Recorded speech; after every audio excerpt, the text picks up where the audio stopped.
Okay, now you can hear me. And Christina's gonna have to adjust this because she's about a foot shorter than me. Anyway, this is great because we don't have registration anymore. And so I never know how many people are gonna show up. So it's great to see you all here today. I'm Kimberly, I'm the Director of Development here at the Museum of Idaho. And I am really excited for today's program. Before we get to that, I wanted to introduce an upcoming event that you guys might be interested in. So on Monday, the 26th of this month, we're going to be, the museum is hosting a viewing of a documentary. We were, Rocco, I don't know how you pronounce it. Anyway, a group out of California reached out to us and said, hey, this is a documentary you guys might be interested in. And so we partnered with Center Twin, and we will be showing that on the 26th. It's a Monday evening. And this, if you haven't seen it, is a trailer for it. Let it speak for itself, but I don't know if I can. I don't want to mess anything up. There you go.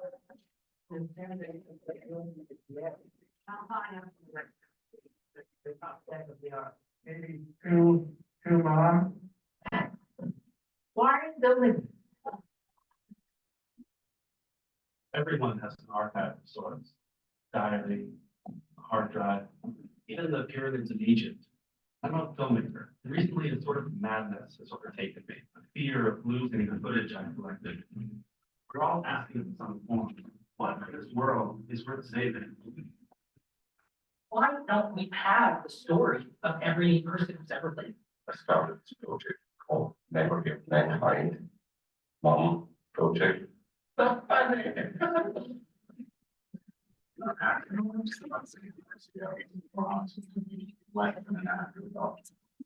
Nature stores memory in one and destroys them with the other. The universe holds everything apart. In our library. What is it doing on the landlocked?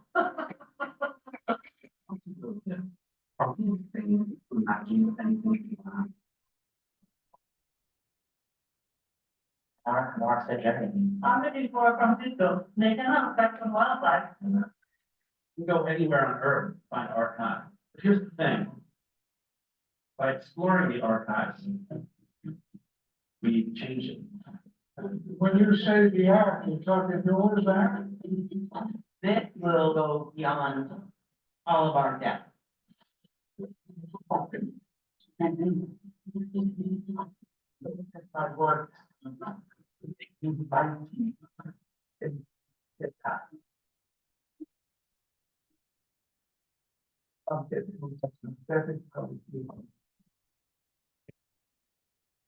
Anyway, I hope you guys will consider joining us for that. It should be, we'll have a community discussion to follow and would favor the feedback and everyone's thoughts about, you know, what do we say? How do we decide what's valuable to save and culturally significant? So that's, again, a week from this next Monday, it's the 26th of February. It's going to be the Center Twin. You can get your tickets available. If you get the MOI minute, there's a direct link to register for that within that bulletin. Okay, I want to introduce. Okay, so I want to introduce Kristina. If you've not met her, she's a delight to visit with. But I want to give you a bit about her history. She has a double major with anthropology and the classics from Frandson University of Steubenville, Ohio. How did you end up in Ohio from Boise? Mostly it was, I had heard about it through church and through friends and through retreats and a whole bunch of stuff. And I was like, that sounds kind of great. I want to go there and meet people who are like-minded, and they had a really good anthropology program as well. So it worked out. Then she went on to Edinburgh, Scotland, and got her master's degree in human osteology, which is how osteoarchaeology, which is how she ended up here, because we received the Wasden collection, which is 80,000 plus pieces of bones and artifacts, and she curated that for us, and is still in the process of rehousing that collection. It's been a monumental feat, and she's been doing it since. So, when we had the opportunity to snatch her up to be a full-time curator, we did that. We didn't have to lose her. And anyway, she is a delight, and she's going to say about the visionary women of Eagle Rock. So welcome, Kristina. Thank you. Thanks, guys. And also thank you to my volunteers who helped with the WASDN stuff, because I see some of you here. I also see lots of my victims that I've forced to help me do lots of other stuff. And I've forced them to listen to me talk about other things before. So welcome back to another torture session. This time I am talking about the visionary women of Eagle Rock. As you can see, I have included the letters V.I.S. in there because I wanted to talk a little bit about the Village Improvement Society, but I didn't only want to talk about that. So you'll hear some names that you know and maybe some names you don't know. But with that, I will try and keep on a schedule. So to start, welcome to Taylor's Crossing. It was established in 1864 when Matt Taylor completed his bridge across the Snake River, and obviously it was known as Taylor's Crossing. And here you can see a stereo view image of his bridge. It was taken by the USGS in 1871, and you will note that so far no men, even though, or no women, even though that's what I'm supposed to be talking about. Matt Taylor operated his bridge as a toll bridge, and it was one of the only places travelers could safely cross the Snake River on their travels west. So Matt Taylor's brothers-in-law, who were Robert and J.C. Anderson, who I've put in dresses for you to easily identify in front of their store. And I've put a cute bow in Matt Taylor's, in Matt Taylor's hair so that you can identify him as well. They decided to open a dry goods store and kind of pull double duty as the first bank and post office in the area. Once again, still no women. When are we going to get there? Right now. So you know all of that information already, but I don't know if you guys have heard about Mrs. Almira Emma Corbett. She operated the first stage stop at the Eagle Rock Ferry for many years, and according to some sources, she weighed almost 500 pounds. And more importantly, she could drive 6 tacks into a board at 30 paces, almost as fast as she could draw her 6-shooter. So before the Village Improvement Society was even making changes in Eagle Rock, women were sort of like, hey, this is our town as well, where we need to make it a space for us too.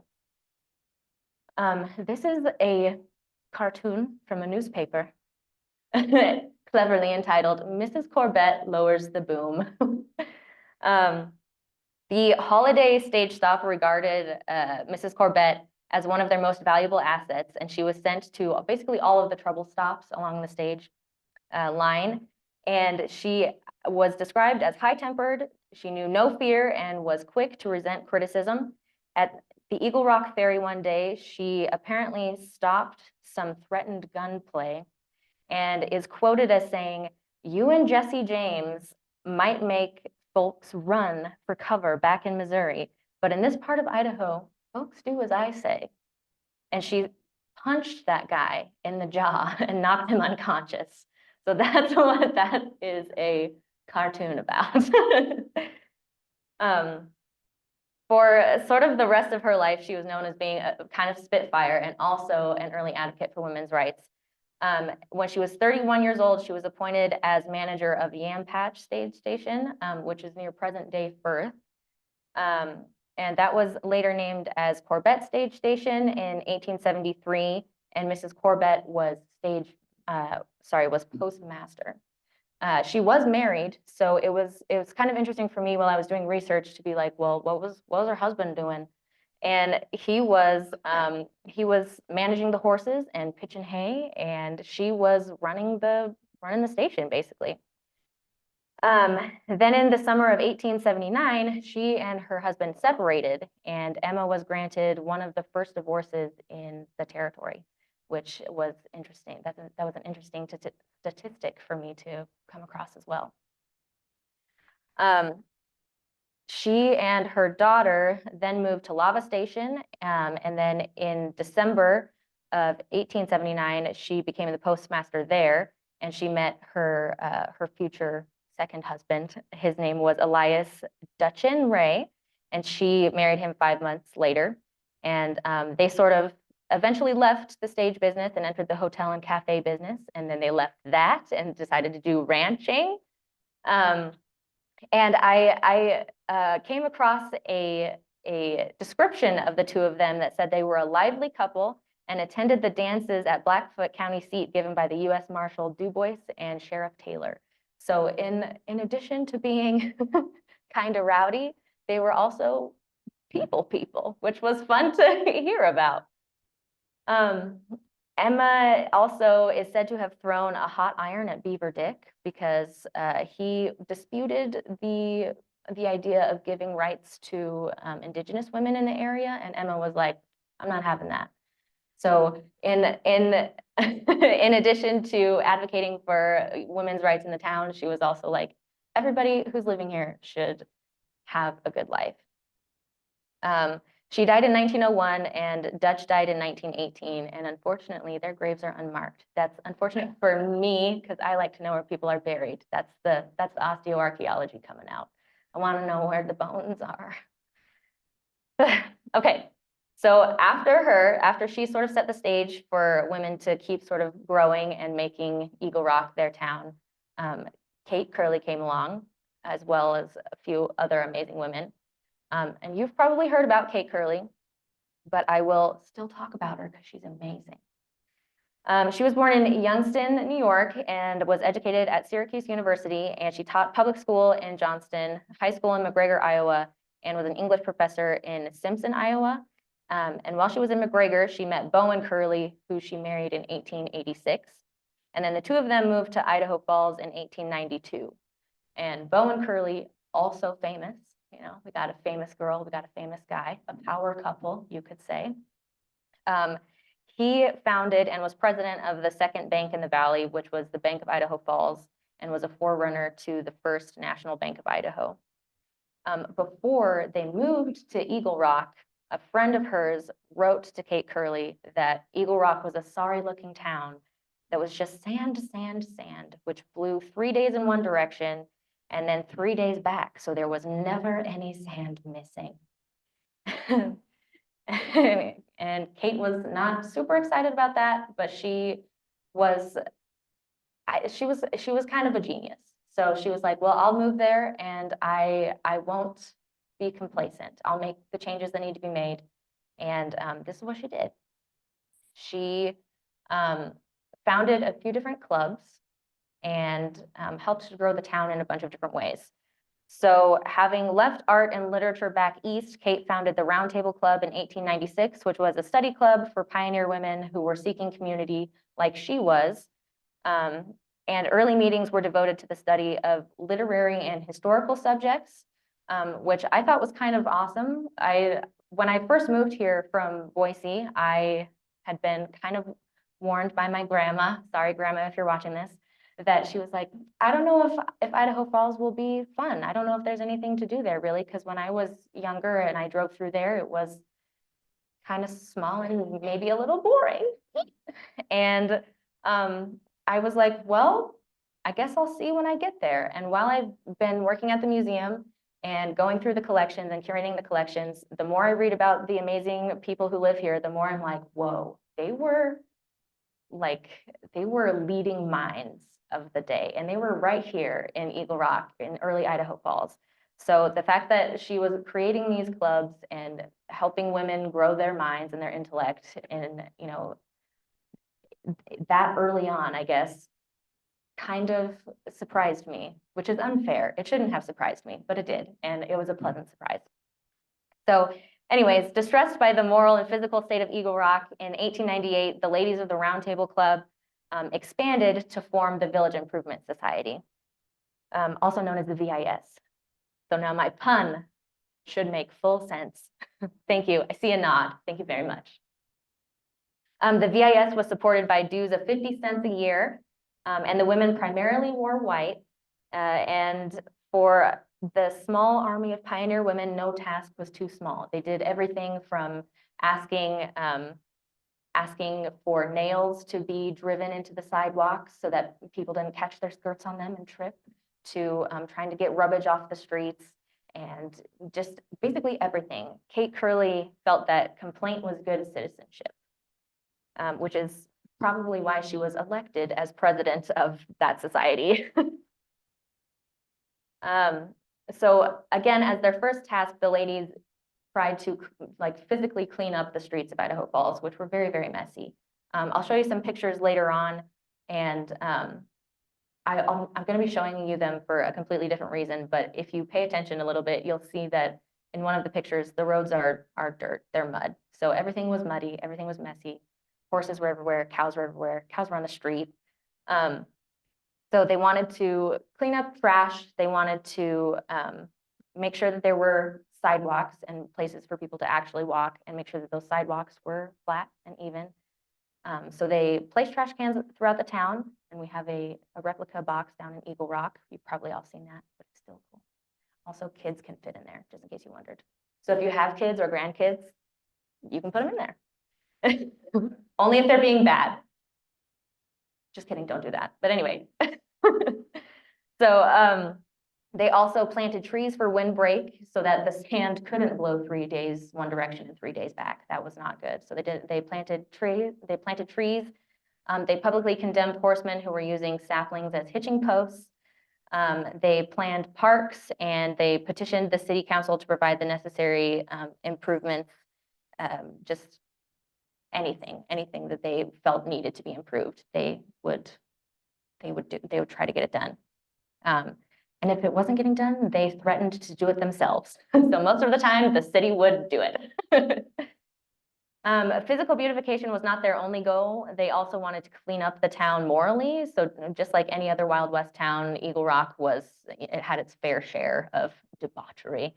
So one of the more famous stories is of Sid and Josie. So Josie Hill was murdered by her best man, Sid Larkin. Very sad, but that happened out on the island, which is now the Friendship Garden. And the island was eventually gifted to the Village Improvement Society, and the Village Improvement Society was able to make it a park. And through a series of other events, it's now the park that we have today. But they endeavored to morally clean up the town as well. So Kate and Bowen spent 3 years planning a new home for themselves in Eagle Rock, and built it to completion in 1900 at 288 Maple. And Kate only lived there for 3 years before she unfortunately passed away at the age of 53 from cancer. But her house still stands there, so if you drive by, you can wave at it, and it's real pretty.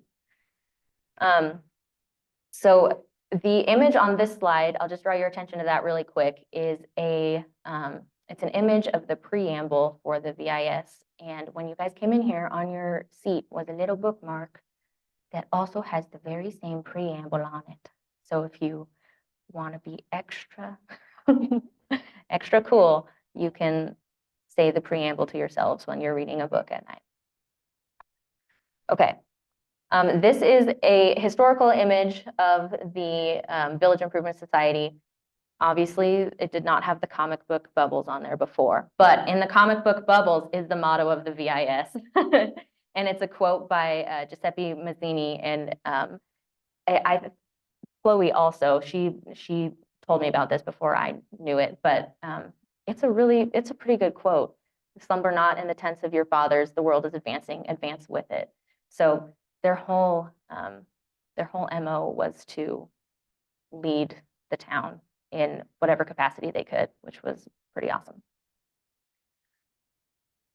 Okay, another lady who came to Eagle Rock a little bit earlier than Kate Curley, but eventually did stuff with Kate Curley, was Rebecca Mitchell. So I'll talk about her a little bit, and then I'll quickly talk about some other ladies too. And then I'll show you some cool stuff, because I don't know if you saw it, but I have some artifacts out and some images out, which is maybe more fun than me talking to you. So I'll get there.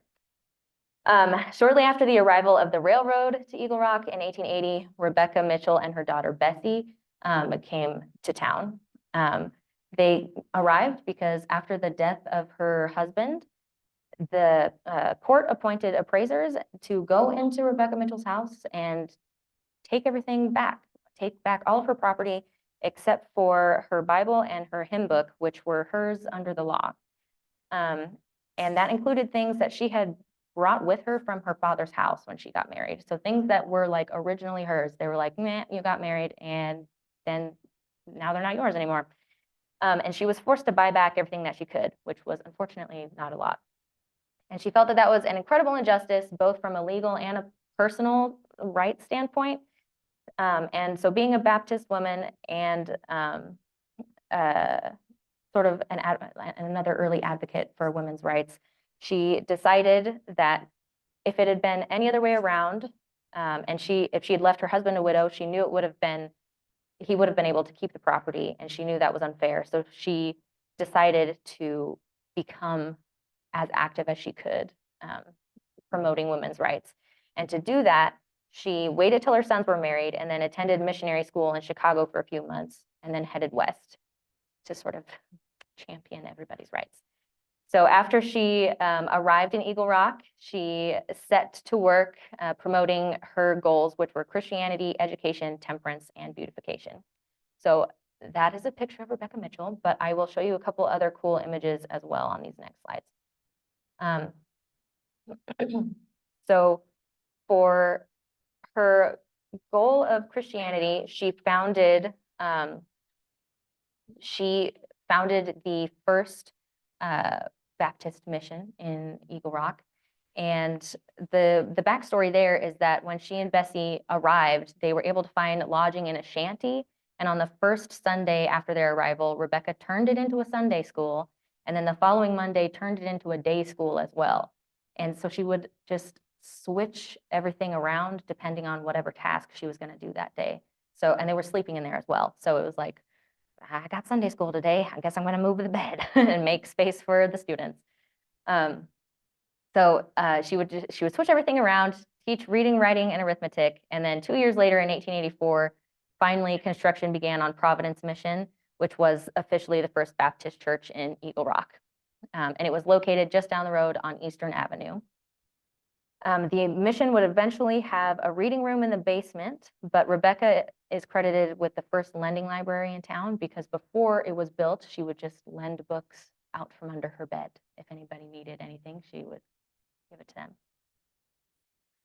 So the image on this slide is an image of Providence Mission, and you can't see her very well, but she is standing on the stairs in that picture, which I thought was pretty cool. And then when I show you the artifacts later on, you will also be able to see an image, a couple of different images of the school as well, after it grew up out of the shanty and became like an actual building by itself. I have that picture for you to see as well. Okay. She also became the state organizer of the Women's Christian Temperance Union for the Idaho chapter of that. And she used that sort of as an avenue for change for a bunch of different things. So raising the age of consent for girls from 10 to 18. And she helped campaign for improved labor laws and prison reform, obviously suffrage. In 1896, she was able to help get women the right to vote, and Idaho was the 4th state to allow women to vote. So once again, Idaho was like leading the curve for a lot of things that I didn't know we led for, to be honest. Before I worked here, I didn't know that we were so early on for some of the things that we did. Rebecca Mitchell also became chaplain of the legislature. So when she ran for the position, the men said, we've never heard of that. It probably won't work out. And the quote that was a couple slides back, the we've never, or the why not quote, she said she literally said to them, why not let Idaho do the unheard of thing and set an example for other states? And she served as the chaplain of the legislature for a very long time and used that as another avenue for change and like, yeah, supporting women's rights. That was awesome. She also used her time to work with the VIS. She worked alongside Kate Curley for the beautification of the town, and advocated for cleaner streets and public parks and helped plant the trees and everything as well. So those were 3 big hard hitters in early Eagle Rock history. But you might be like, what about all the other amazing ladies like Hannah Everett Frew or Minnie Hitt or or Barbara Niederkorn or Adelia Scott or Marion Orr or Eldora Kiefer or, and this is the one where you can see the muddy streets, very, very bad. Beulah Buck Averson, or more recently, some cool people, Helen Hoff Opperly and Lois Nickham, so even more recent, and then all of the cool people at the museum right now, and then all of the amazing ladies in the room this very instant. You guys are making changes too. Basically, everybody is a moving piece and part of what makes Idaho Falls amazing. So in the spirit of Kate Curley, don't forget that complaint is good citizenship. And please go forth and complain. Be powerful complainers in the city, make change. With that, I would just invite you to come see the artifacts. I'll put on some gloves and walk through what I've taken out, but I would ask you to look with your eyes only. And if you want to see anything else again, or if you want me to flip through something again, just let me know and I'll do that. But before I do that, do you have any questions? I will just really quickly say that a lot of the ladies that I wasn't able to talk about today are either in the room because they work here, or they are talked about in a book that was written a little bit ago called Second Stories Revisited. And that is available for free online. And it's really, really good. It talks about Hannah and basically everybody I didn't have enough time to talk about today, but it's really awesome. Okay, I will show you some cool stuff now.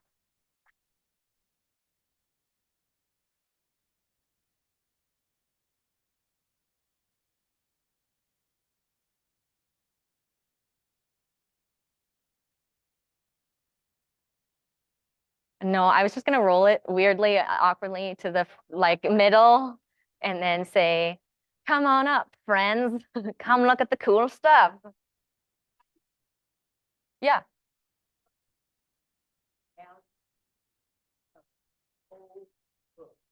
Yeah.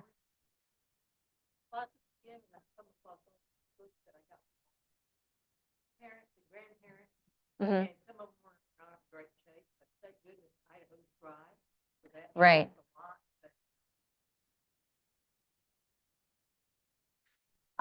Well, I can tell you that I can't do it. So don't ask me, but there are professional like companies and stuff out there that can like appraise books and things for you. But a lot of the time they're kind of more specialized toward like books or toward, you know, furniture or towards whatever. So it takes a little bit of research to figure out who to ask, but that's the amount of information I know. Yeah, unfortunately not a lot. Sorry.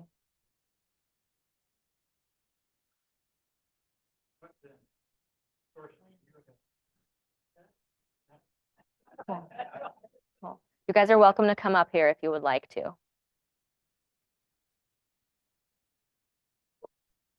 Okay, cool. Hello. Okay, so starting